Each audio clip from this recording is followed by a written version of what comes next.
Okay, so we're going to use the cosine rule to find a missing side. We're being asked to find side x. We've been given a side, we've been given an angle, we've been given a side.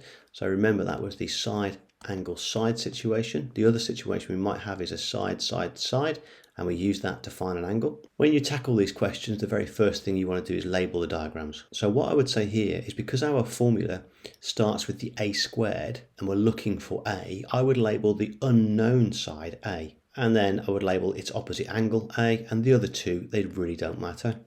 So they can be B and C. Once we've labelled our diagram, the second thing to do is to write out the formula. So our formula is a squared equals b squared plus c squared minus 2bc cos of A. Remember what I said? We're looking for x, so we label the side that we're looking for A. And the reason for doing that is it saves us remembering more than one formula.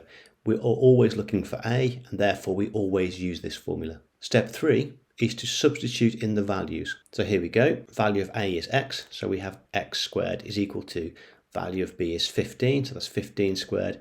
C is 18, so that's 18 squared.